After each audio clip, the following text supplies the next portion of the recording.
समय के लिए मैं जीवित परमेश्वर पिता का धन्यवाद करता हूं और आप सभी भाई और बहनों को मैं नमस्कार और स्वागत जनाता हूं। और आज का इस वीडियो के माध्यम से कब्र पर्व के बारे में हम सीखेंगे। क्या ये उचित है?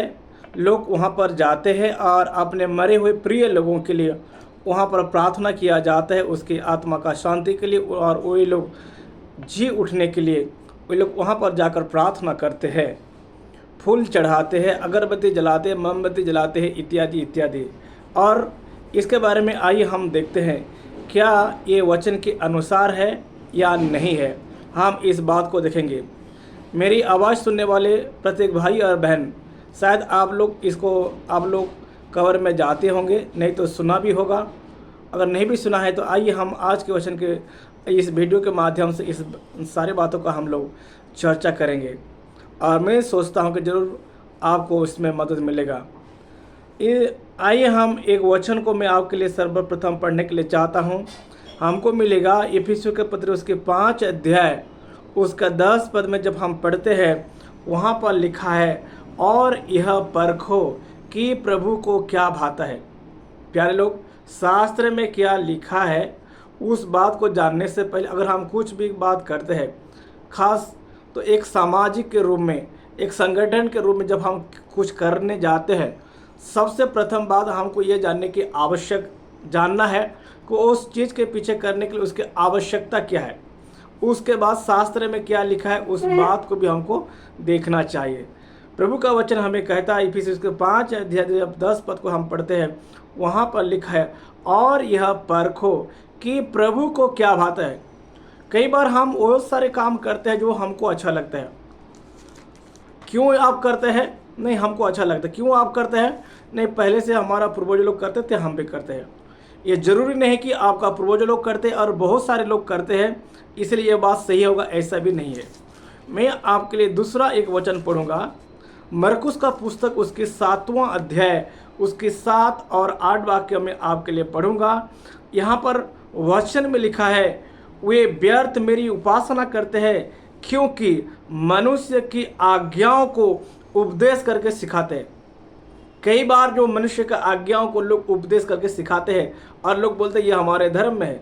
नहीं, ये आपकी आज्ञा है, मनुष्य की आज्ञा है, मनुष्य का रिवाज है, और उसको धर्म में घुसा देकर उसको सिखाया जाता है।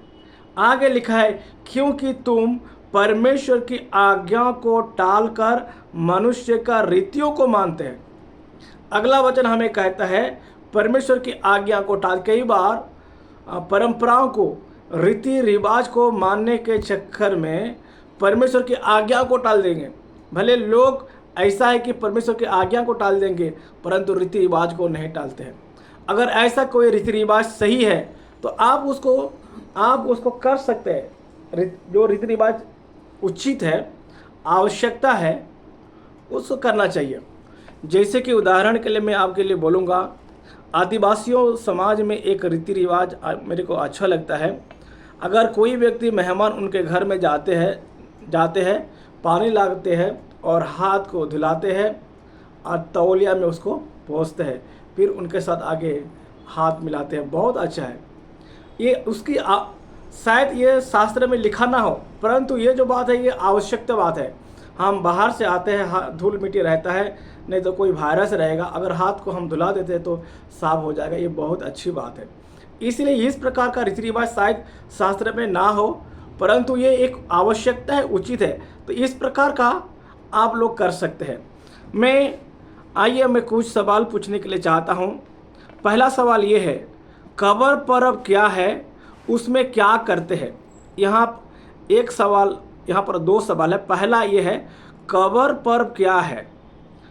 प्यारे लोग, मैं इसको आपको बोलना चाहता हूँ। मुख्यतः जो मेन लाइन चर्चेस है, जैसे कि रोमन कैथोलिक हो गया, CNI हो गया, लूथरन हो गया, GEL चर्च हो गया, एक इस कब्र पर्व को मनाते हैं।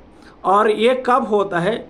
ईस्टर संडे का दिन, जो पैशन वीक है, पवित्र सप्ताह करके यीशु मसीह का क्रूस का जो मृत्यु के दिन से लेकर यीशु मसीह के जी उठने का दिन, यीशु मसीह मंडे का सुबह का दिन मृत्यु के 3 दिन के बाद प्रभु यीशु मसीह जी उठा था।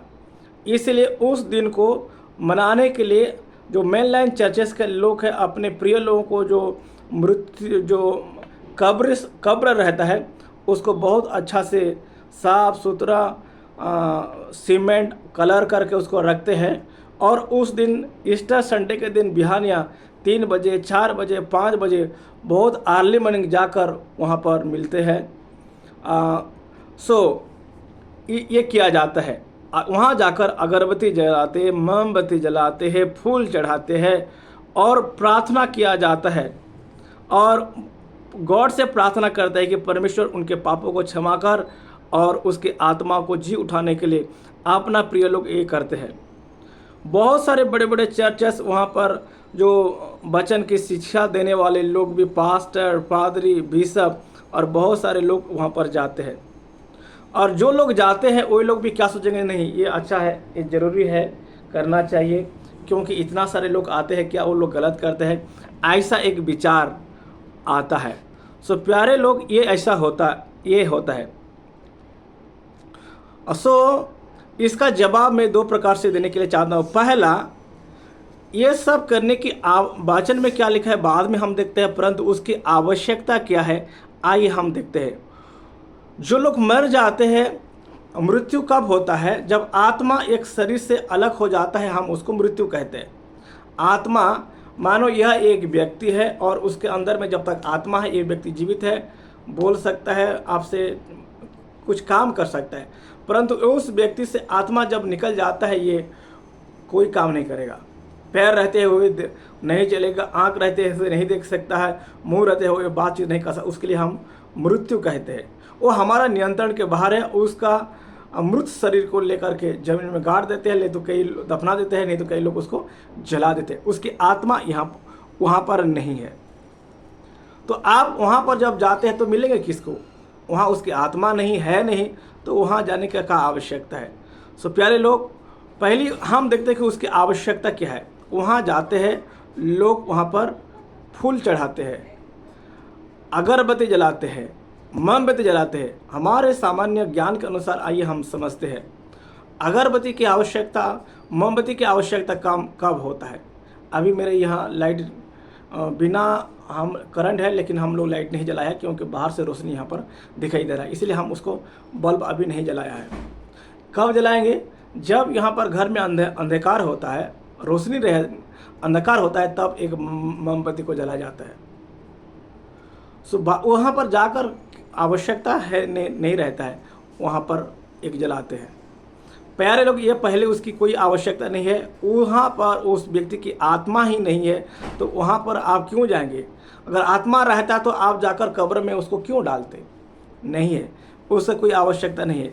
हम एक वचन पढ़ते हैं शास्त्र के अनुसार, हम देखें, जब हम देखते हैं याकूब इस बात को एक लिखता है, मैं आपके लिए पढ़ूंगा। याकूब उसकी 2 अध्याय उसकी 26 पद पर जब हम पढ़ते वहाँ पर लिखा है, और जैसे देह आत्मा बिना मरी हुई है, देह है लेकिन आत्मा नहीं, तो हम उसको मृतक कहते हैं। इसलिए उस मृतक शरीर को लेकर आपको दफनाते हैं, उसमें आत्मा ही नहीं है, तो वहाँ पर जाने की आवश्यकता ही क्या होता है। जब हम पढ़ते हैं सोपोदेशक उसकी 12 अध्याय उसकी 7 पद में वहाँ पर लिखा है, आत्मा जो है, आत्मा दाता के पास चला जाता है। देखिए 12 अध्याय उसके 7 पद में आपके लिए पढ़ूंगा, वहाँ पर लिखा है, तब मिट्टी ज्यों की त्यों मिट्टी में मिल जाएगी और आत्मा परमेश्वर के पास जिसने उसे दिया है लौट जाएगी। आत्मा लौट जाता है, परमेश्वर ही प्रत्येक व्यक्ति को आत्मा देता है। कब देता है ये बात भी किसी को नहीं मालूम है, ना माता को ना पिता को, किसी व्यक्ति को नहीं मालूम है। जब एक बच्चा माँ का गर्भ में बढ़ता है, ये परमेश्वर के कार्य है। कब और कैसे परमेश्वर उसके अंदर में आत्मा देता है, इस बात को कोई नहीं जान सकता है। तो आत्मा देने वाला वही है। और जब आत्मा निकल जाता है, आत्मा निकलने के बाद मात्र 2 ही स्थान है, एक है सुखलोक है और एक है अधलोक होता है। 2 प्रकार का। उद्धार पाया हुआ लोगों के, अच्छे लोगों की आत्मा को सुखलोक में रहते हैं, और जिसका पापों का क्षमा नहीं हुआ, उद्धार नहीं पाया है, उन लोगों की आत्मा अधलोक में रहते हैं। और ये कब तक रहेंगे? जब तक परमेश्वर संसार का सब लोगों का न्याय नहीं करेगा तब तक उन लोग का वहाँ पर रहता है। और मृत्यु के बाद ऐसे नहीं कि किसी व्यक्ति की आत्मा डायरेक्ट स्वर्ग में चला जाएगा और किसी के नरक में चला जाएगा, ऐसे भी नहीं है। वे लोग जब तक परमेश्वर समस्त मानव जाति का न्याय नहीं करता है, न्याय के आसन पर नहीं बैठता, तब तक वे लोग उस स्थान पर रहते हैं। सुख लोग और एक दूसरा बोलते हैं उसको अधलोक बोलते हैं। सो प्यारे लोग, जब उस व्यक्ति की आत्मा ही वहाँ पर नहीं है कब्रिस्तान में, तो वहाँ जाकर फूल चढ़ाना, अगरबत्ती जलाने की आवश्यकता ही क्या होता है। दूसरा एक सवाल, क्या कब्र पर मोमबत्ती अगरबत्ती जलाना और फूल चढ़ाना आवश्यक है? मुझे तो नहीं लगता है कि उस पर कोई आवश्यकता है तो आप लोग बता सकते हैं। और क्या शास्त्र के अनुसार है? पहले बात देखते हैं, उसकी आवश्यकता नहीं है। आवश्यकता नहीं तो हम उसको जानने की भी कोई आवश्यकता नहीं है। जब हाँ चलो ये उसकी कोई आवश्यकता नहीं है प्यारे लोग, क्योंकि आत्मा तो वहाँ पर नहीं, तो हम जाते हैं तो हम मिल लेंगे किससे? क्या ज़रूरत है?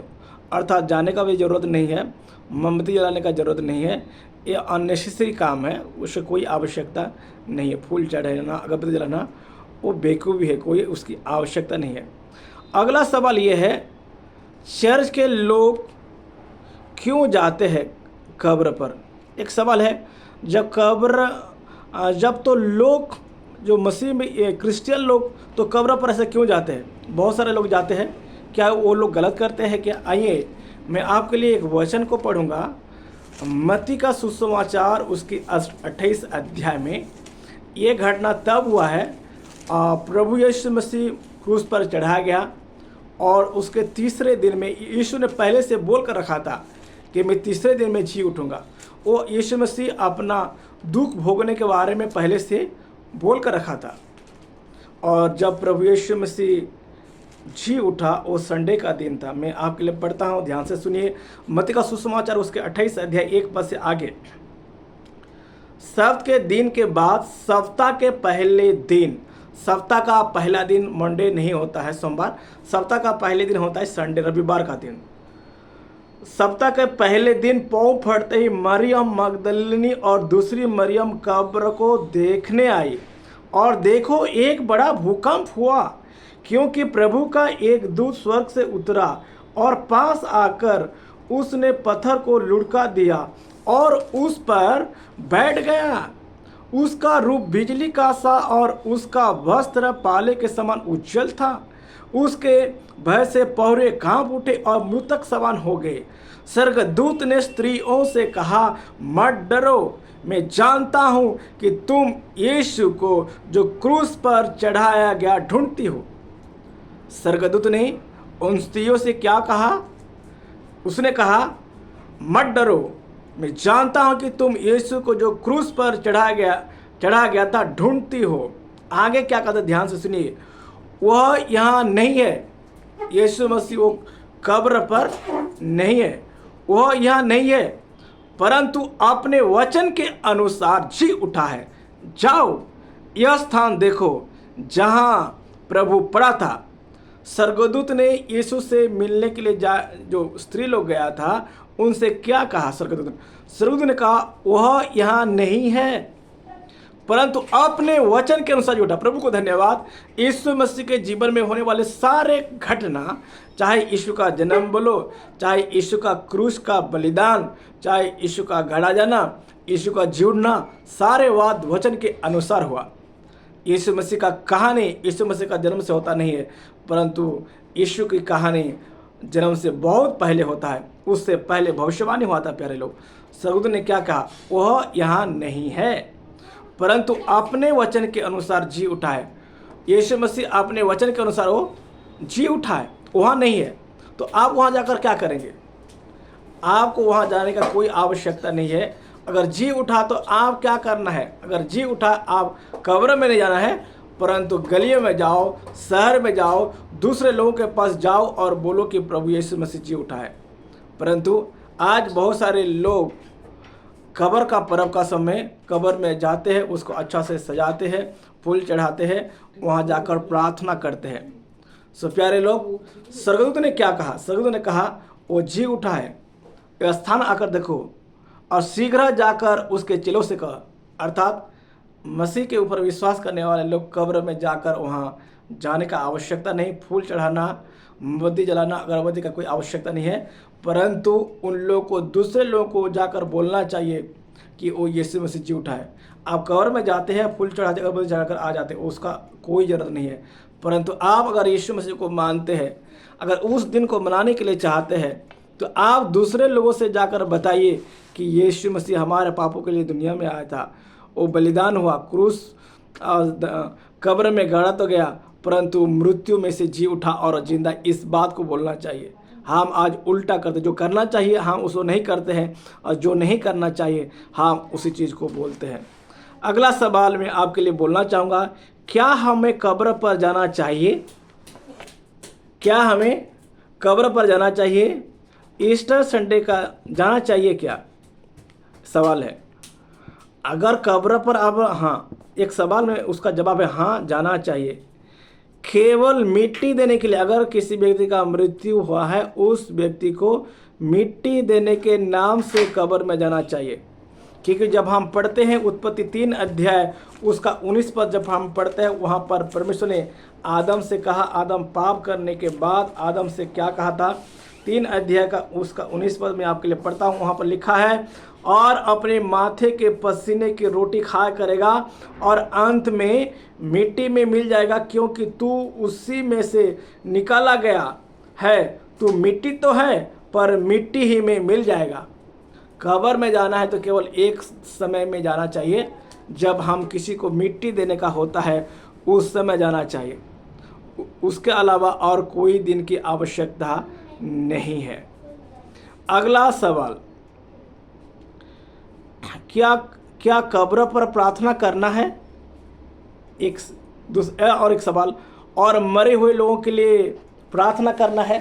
पहला एक सवाल मैं आपके लिए बोलना चाहूँगा, कब्र पर प्रार्थना करना है? मैं उसका जवाब हाँ है, कब्र पर हाँ। लेकिन किसके लिए प्रार्थना करना चाहिए? केवल मिट्टी देने के समय में मरे हुए व्यक्ति के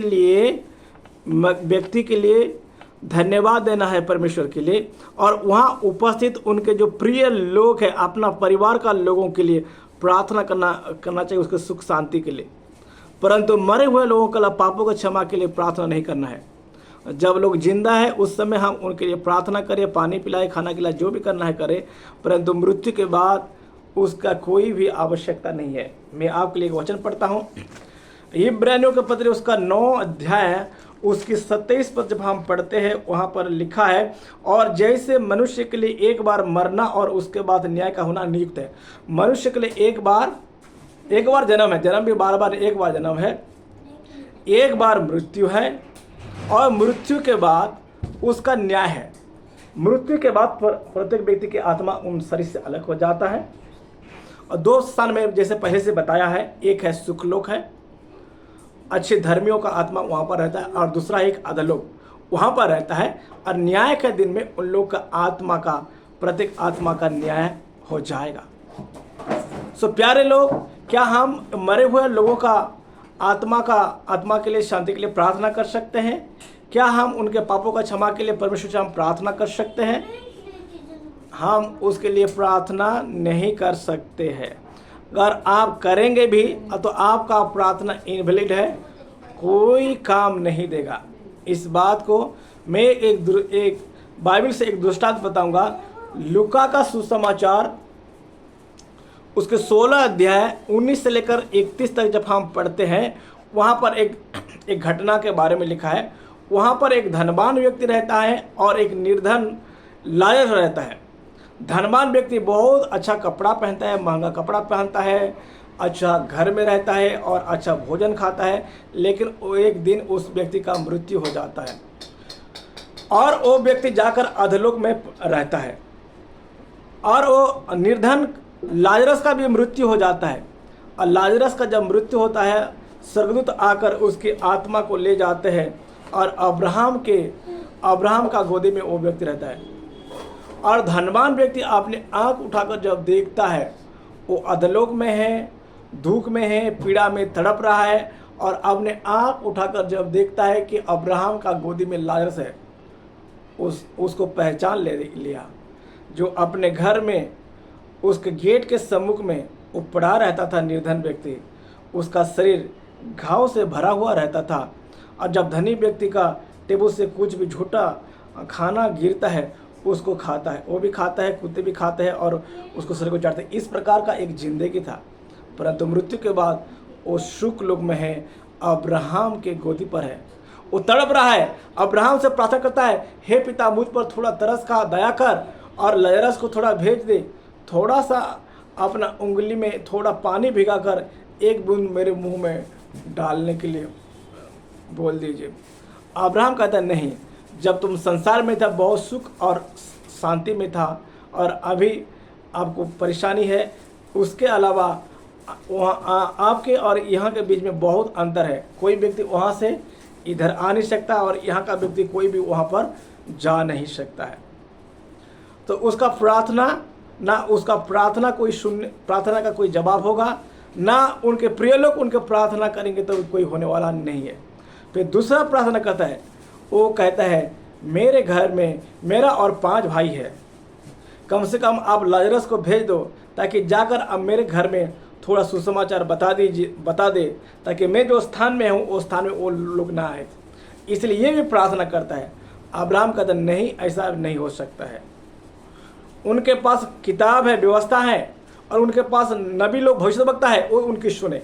नहीं प्रभु, अगर मरे हुए में से अगर कोई जाएगा तो बहुत अच्छा रहेगा। नो, ये भी संभव नहीं है। अर्थात ना मरा हुआ व्यक्ति प्रार्थना करेगा मुझे माफ़ कर दो, मुझे दया कर दो बोलने से ना उसकी प्रार्थना का जवाब मिलेगा, ना उस पर दया होगा। नहीं तो ना मरे हुए लोगों का परिवार लोग उनके लिए प्रार्थना करेंगे, खर्चा करेंगे, खिलाएंगे पिलाएंगे, कुछ करेंगे, ना उनके परिवार लोग कुछ करेंगे, तो ये भी काम देने वाला नहीं है। सो प्यारे लोग, सो कब्र पर्व मनाना, कब्र में जाना, मरे हुए लोगों के लिए प्रार्थना करना, उनके पापों के लिए क्षमा मांगना और उनके जी उठने के लिए प्रार्थना करना, फूल चढ़ाना, अगरबत्ती जलाना, मोमबत्ती जलाना इत्यादि का कोई आवश्यकता नहीं है।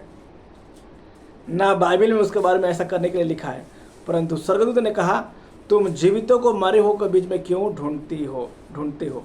वो जी उठा है, तुम जाओ और अपने चेलों को बोल दो। अगर कोई मनाना है तो इस प्रकार आप मना सकते हैं कि यीशु मसीह मुर्दों में से जी उठा। प्यारे लोग, यीशु मसीह वो था, अभी भी है, वो हमेशा रहता है, वो कभी नहीं बदलता है। इसलिए परमेश्वर हम सभी को आशीर्वाद करे, और इसके द्वारा ये संदेश आप लोगों को देना चाहते हैं। जो लोग करते हैं, प्यारे लोग, ऐसे करने के लिए बाइबल में कहीं पर लिखा नहीं है। अगर कोई भी करते हैं, आप करना बंद करें, वहाँ मत जाना है। ना फूल चढ़ाओ, ना अगरबत्ती जलाओ, ना मोमबत्ती जलाओ, ना उनके लिए प्रार्थना करो। अगर प्रार्थना करना है, उनके परिवार के लिए प्रार्थना करो, उनके लिए मदद करो, ये सबसे अच्छा होगा। हम ये करते हैं, हमको क्या अच्छा लगता है, आपको क्या अच्छा लगता है उसके अनुसार आपको नहीं करना है। परमेश्वर को क्या अच्छा लगता है उसके अनुसार हमें करना चाहिए। अगर आपका रिवाज है, आपको रिवाज के अनुसार नहीं करना चाहिए। अच्छा रिवाज है तो आप कर सकते हैं, लेकिन एक सामूहिक तौर पर करना है तो पहले तो हम उसकी आवश्यकता को देखें। दूसरी बात, वचन में क्या उसके बारे में लिखा उसके अनुसार देखें और हम करें। हम ऐसा काम ना करें, बहुत सारे लोग करते हैं इसलिए हम भी करेंगे। लोग फादर लोग करते हैं, बड़ा बड़ा कलीसिया लोग करते हैं, बहुत लोग जाते हैं, क्या लोग सही नहीं करते हैं। कौन क्या करता है उसकी पहले देखो, उसकी आवश्यकता क्या है और शास्त्र में क्या है, इस बात को आप देखें। अगर ऐसे तुम्हें कोई अनुमति इसमें नहीं है, सो परमेश्वर मुझे और आप सबको आशीर्वाद करें। ऐसे काम करने से अगर करते हैं, प्रभु से माफ़ी मांगे और आगे ना करें। परमेश्वर हम सबको आशीर्वाद करें। आइए प्रार्थना करें। सर्वशक्तिमान, दयालु, अनुग्रहकारी, प्यारे पिता, प्रभु यीशु मसीह के नाम से मैं आपके धन्यवाद करता हूं। और आज का वीडियो के माध्यम से कब्र में जाकर पूजा करना, प्रार्थना करना, मरे हुए लोगों के लिए प्रार्थना करना, पापों का क्षमा मांगना, मोमबत्ती जलाना, अगरबत्ती जलाना, फूल चढ़ाना इत्यादि विषय अनुचित है। आपका वचन में ऐसा कहीं पर लिखा नहीं है, परंतु बहुत सारे लोग और कलीसिया का लोग ऐसा करते हैं। उनको प्रभु आप समझदारी दे, मुझे भी बोलने के लिए आपने सहायता किया, इसलिए आपको धन्यवाद। सुनने वाले देखने वाले प्रत्येक भाई और बहनों को बहुत से आपने आशीर्वाद कर लोग सत्य को जानने में सहायता कर प्यारे पिता, आपको धन्यवाद। धन्यवाद के साथ प्रार्थना उद्धार करता प्रभु यीशु मसीह के नाम से मांगता हूँ, आमीन। Thank you. परमेश्वर आप सभी भाई बहनों को आशीर्वाद करें। अगर इस वीडियो के माध्यम से आपको अच्छा लगा सीखने के लिए तो ज़रूर आप दूसरे भाई बहनों के साथ भी उसको आप लोग शेयर करें। Thank you for watching. God bless you.